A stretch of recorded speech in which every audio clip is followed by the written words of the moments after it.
Up to 14 inoculations. That's right. So the pandemic may be declared over. However, if you're traveling around the world, as we're preparing to do on our Ultimate World Cruise, there's still a lot of vaccinations, medications, etc. that you're going to need to visit over 60 countries like we're going to do. And we're going to show them to you today. Welcome to Living Phase 2.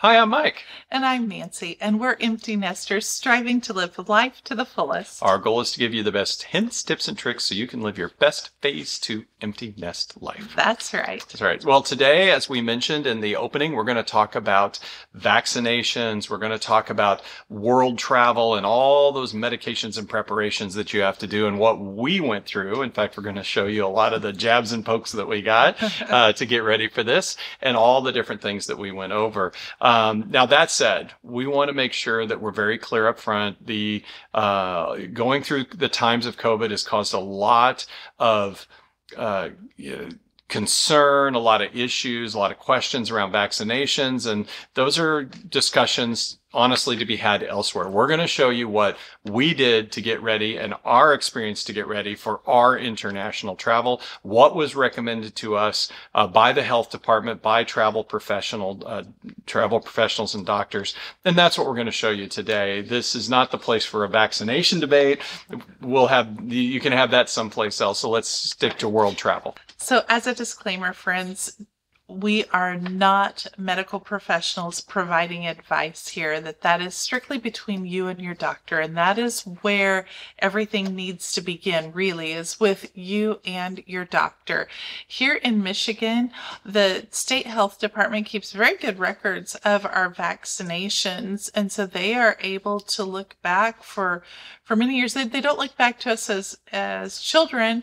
Probably today's children, our grandchildren, yes. They will have records of all of that, that will follow them for life. We didn't quite have that advantage, but they've kept records on us for many years now. So they're able to keep track on what we needed boosters on. So we're going to talk a little bit about the best places to go to understand exactly what you need to get your vaccinations. But as Nancy said, always start with a discussion with your doctor. And when you do that, one other thing before you take on a big trip like we're doing, or really any major activity, is get a good checkup. Start with your doctor. Make sure there's no lingering medical issues there that are going to pop up when you're halfway across the world. It's really good to make sure that first stop, when you're discussing this type of trip with your doctor, includes a good annual physical as well. Right. And then when it comes to the prescriptions that you may be taking, well, we're going to be gone for 9 months. Thankfully, we don't take that many prescriptions, but we do have a couple. And so if you can get your doctor to prescribe to you ahead of time the full supply that you will need for your entire trip, that is the best. But the second is to be sure to have a paper prescription with you, to take with you. Royal Caribbean was so helpful with us that we filled out a questionnaire ahead of time. It said, what medication do you need to take? And they have communicated back and forth with us that these are the medications we will have on board the ship. Like I take lisinopril, a very common medication for high blood pressure. That is going to be available to me, but they need a paper prescription copy, like in the olden days, from your doctor. So be sure to have that on hand as well. And really, that's a good thing to have any big trip you're taking. I mean, if your luggage gets lost and you got to refill your prescription and you're in Mexico or you're wherever, and you might have to be able to have, and even if it's something that maybe isn't requires a prescription in a particular country, well, at least you have the prescription. They know exactly what your dosage is, how many to get, and all of that. So it's always good to have those paper copies when you're on extended world travel so that you can refill if you had to. Right. Because sometimes the insurance company is not very accommodating when they are looking at you want to fill a 9-month supply of your prescription. Exactly. That there can be a little Yeah. I don't know. And we're going to talk be to a little some finicky about those things. And here in a little bit, we're going to talk to some ways to get those prescriptions at a much less cost than necessarily even going to your insurance agent. Or your insurance company. So we'll talk about that too. We're talking about paper and paperwork and documentation. You also are going to want to make sure that you bring your vaccination record. So this is the International Certificate of Vaccination, this yellow card that you see here. It's actually quite a long thing here. This is printed by the CDC, and this yellow card is recognized worldwide as proof of vaccination. So this is something that you're going to want to take. And in some countries, being able to produce this is required, and mainly because of this one part right here on the back. There's even a very special place for it. This is the yellow fever vaccination spot. So, whereas on the front, you can see there's a list here of all the different vaccinations there's a special one here for yellow fever, and that's because that's the one that, as we've been informed, is required by a lot of countries, and they want to see proof of that on your card. And if not, you might actually be required to pay for it and get it when you arrive. Well, and not only that, though, sometimes there's a waiting period. You may get the vaccine, but before you can enter the country, it has to be given a week or 30 days in advance. Yes, absolutely. So again, we always say check with your health professional and start there. And Nancy's going to talk here in just one second about the two best places to go and get real good travel health.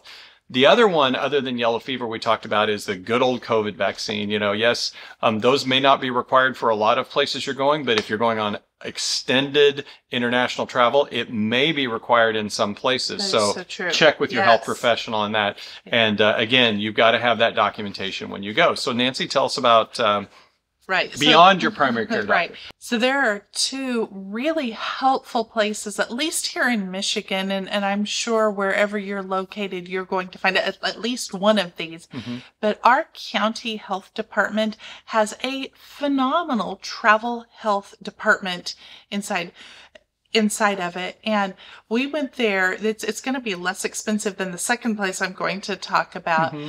But that travel health doctor went over every country that we're going in and talked about, are you just along the shoreline, or are you going into the country? How long are you going to be in each country?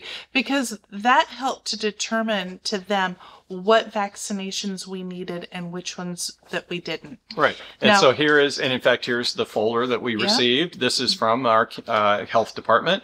And they went over all the different things. They gave us, as an example, some recommended vaccines and all this. And so, it was really, really a good experience. It really was. Before that experience, though, we went to a private travel health department called Passport Health. And you were familiar with that because you had done some international travel in your previous career. So you were very familiar with that. We paid for a consultation. Things with Passport Health were considerably more expensive than going with the health department. Again, the travel nurse there basically did the same thing that they did at the health department. Really, she gave us quite a nice folder and a lot of really good information. In fact, you can see this is the list of, and in fact, it's not even all of them because we kind of broke their system entering all the countries. You enter it online before you go in, and then what they do is they print this massive document out that tells you every country you're going, all the recommendations, all the things that go into it. So, right. So, really, we took a lot of their advice and to the decisions of what medication or what vaccinations that we felt like were necessary for us to have on our trip. And Nancy, down below, we will have links to the CDC travel medication locations. So there's actually a website you can look up all the places you can go to get travel health advice and get shots like yellow fever and all those. And that's where you'll find your local health department. Additionally, we'll have a link to Passport Health. Again, they did a great job. And depending on if your health department maybe doesn't have a travel medication area, then you may want to look at something like Passport Health. I mean, they were very good, just a bit more expensive than the health department. Right. So how about our experience once we went to the health department or to Passport Health? Well, the first thing they did was do a complete analysis of our vaccination history, both what they had documented and then, of course, an interview to talk to us about what maybe we had as childhood, what diseases we'd had previously, all those types of things. And so they pulled up that record, they analyzed all that, and what they found was that there were actually quite a few of those childhood vaccines that they are now recommended you get boosted and get redone because, you know, the efficacy has now kind of worn off. Mm-hmm. So Nancy, why don't you tell us a little bit about what some of these many, many shots that we had to get were? So you actually already had a polio booster. I didn't. So yes. I got a polio booster. We both got the Tdap and the MMR boosters. Which is, describe those. What are they? Tetanus, diphtheria, pertussis, and measles, mumps, and rubella. Mm-hmm. So we're up to date now on all of those, and they'll tell you now what they're recommending if they feel like they're lasting for 5 years or 10 years, or what the recommendation is for those. And that's really important because a lot of the vaccines that you get do have a effective timeline, and especially some of the travel vaccines like typhoid, depending on if you get a shot or you get a oral, it has different lengths of time. So right. You really have to watch that. Right. Okay. I also got hepatitis A vaccination. I'd already had the hepatitis B vaccination, but I needed to get the hepatitis A. A year or so ago, we got the shingles vaccination because we both had chicken pox as children, and they're saying that now we're at a higher risk for shingles. So we did get the shingles vaccination, and we got up to date on our COVID vaccines and our flu vaccines. So that's right. Again, we're just only telling you what we did. So right. Please, please, please talk to your doctor or healthcare professional about what is best for you. Right. So for us, that got us up to date on just what you would call the normal vaccines. So one really good thing about this is we did have that nice analysis. We went back and looked at it and looked at the things like tetanus and made sure that we're all up to date. However, there are a couple of travel-specific vaccinations that we did get. And the first one is, I mentioned it earlier, yellow fever. That one is actually the only one that is required by our trip. So of course you want to look at your age, you want to look at what's recommended by your doctor, all those things. But from our travel doctor, in fact, both Passport Health and the health department, they did say that that was one we had to get. We got that, and then we got the yellow card signed off, so we have full proof of that for any ports that we go into. And I do want to just say we're pushing 60 here, and neither of us had any adverse reactions. Now, I'm not saying that would be the case for you, but right. For us, we were very fortunate. Exactly, because once you get over 60, you need to have that conversation with your doctor about the yellow fever. And then I mentioned earlier typhoid. We did get a typhoid inoculation. It's actually recommended, or the better way to get it is the oral. The oral lasts 5 years, and the inoculation, the shot, lasts 2 years. So we got that done. So those were the two very specific travel ones that were recommended. But other than that, you know, by the time we added up all the different shots and the 1, 2, 3s that we got, it ended up being about 14 total that we needed to either get boosted, updated, or added. Right. We actually passed on a couple of vaccines as well. One was the rabies vaccination. We felt like we were going to play it safe, that's not, we're not going to be at risk for that. But I want to play with those rabid koalas. Okay.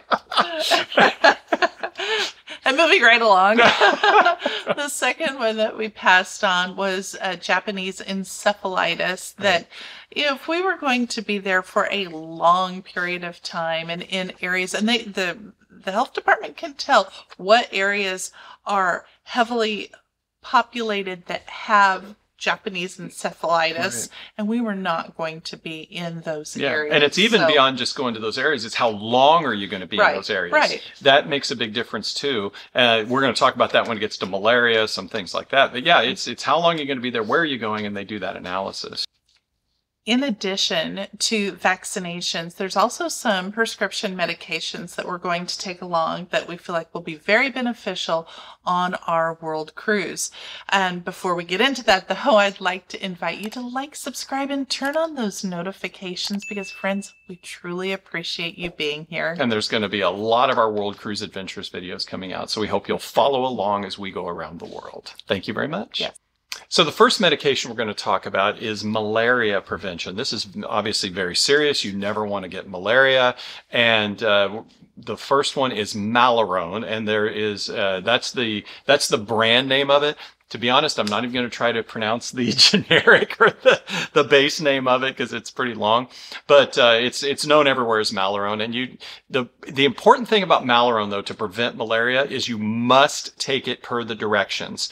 You take it 1 to 2 days before you go into an area that is known for malaria. You take it while you're in that area known for malaria, and then you take it for 7 days after you leave that area. So again, make sure you talk to your doctor, get all the instructions from them, but you must follow the instructions to have it be effective in helping prevent malaria. Fortunately for us, in all 270, 4 days on this cruise, there's really only one area we're going to, and that's India, that has been red flagged by our health professionals that we need the Malarone for. And so we're going to take it before we get into India. In fact, we're going to start in Sri Lanka. That's the stop right before India. We're going on a safari there.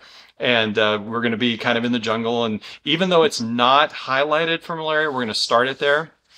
Go on through India, go to the Taj Mahal, finish our touring in Mumbai in India, take 7 more days. That actually ends up being a total of 14 days on our cruise, which is perfect, 14 days of taking the Malarone, including the 7 days, the 2 before. So that's where we're taking it.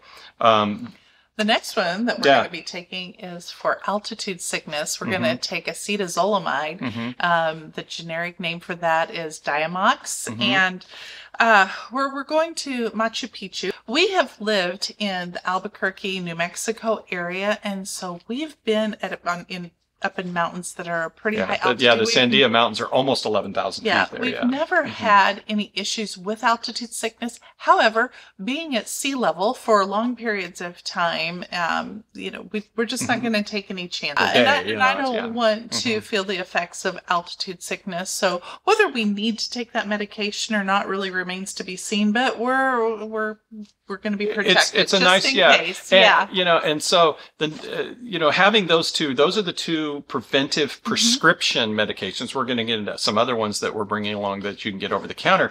But, you can file those with your insurance. Sometimes insurance will pay. If they don't, there's a great resource out there called GoodRx, which is coupons. Pro tip. GoodRx. We'll put a link in the description. I'll give you an example. The Malarone, which we got for less than $50 with the coupon. So that is actually a pretty good buy. Malarone is normally, it can be quite expensive. I've seen it as high as $6 a pill. And so getting it at that rate, at under $50 for treatment for both of us was really good. Another one for the altitude sickness medication, there's actually a good RX prescription or coupon out there for like 73 cents for 30 tablets. Which is more than enough for both of us for the few days we're going to be at Machu Picchu. So take a look at GoodRx, and again, we'll put a link in the description. Very good. So we've talked about the different prescription medications, but it's even more important to prevent getting sick. Yes, it is. Yeah. And there's several ways we can do that. Right. And the first one with malaria, in fact, your first line of defense with malaria is really to not be bitten by a mosquito. It's great to have that backup, to have that safety net of the Malarone, but really it's important to protect yourself. And there's 2 main ways to do that. The first is long sleeves. Yes. Yep. Long sleeves. Long sleeves, long pants. Exactly. Wear long sleeves, long pants, and protect yourself that way. And as far as that clothing goes, there actually is a application you can put on your clothing that is a clothing worn insect repellent that makes it even more effective. So you can spray and treat your clothing with permethrium. Now, it's very important you do not get this on your skin. This is not a skin applied insect repellent. It goes on your clothing. And in fact, once you treat your clothing and follow the directions on the bottle, it's a spray bottle, it actually can last up to 5 washings in the washing machine. So it's really a good thing that if you're going to be in an area with mosquitoes, even if there's not a malaria threat, to treat your clothing that way with the permethrium underneath your. Right. Treat your clothing and then let your clothing dry well before you put it on. Right, because you don't want the liquid getting on your skin. Right. The second is to put a body-worn insect repellent on, and really there's only two out there. The first is good old DEET. DEET is proven, tried and true for decades, and it is really the standard in preventing insect bites and repelling mosquitoes that could carry malaria. We've used it for years. I've always been a fan of DEET. I've always promoted DEET. So some of you friends who are watching probably aren't a fan of DEET like we are. And that's okay. But we have to do what's best for us to prevent malaria. And the great thing is, in the 80s, a company developed a alternative to DEET. In fact, that's what they very specifically went to do. And it's called picaridin. And picaridin, about 10 to 15 years ago, started to be sold in the United States. It was originally developed in Europe. And it is the first body-worn treatment that has been clinically proven to be as effective as DEET. Now, here's the real great thing about picaridin and why it's become our insect repellent of choice, is it has no odor.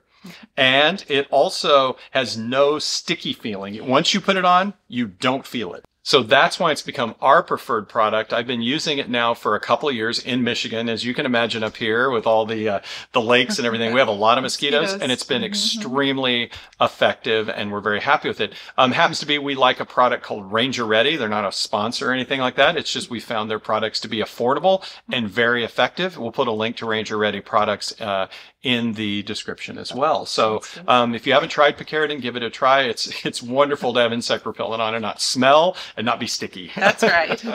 Well, before we wrap this video up completely, let's talk about some of our non-prescription medication that we're taking. We're going to be bringing along Meclizine, which is a generic form of Bonine, so for motion sickness and seasickness. And I mean, you and I really don't have issues with seasickness. However, we know that there are going to be areas where there will be some pretty high waves.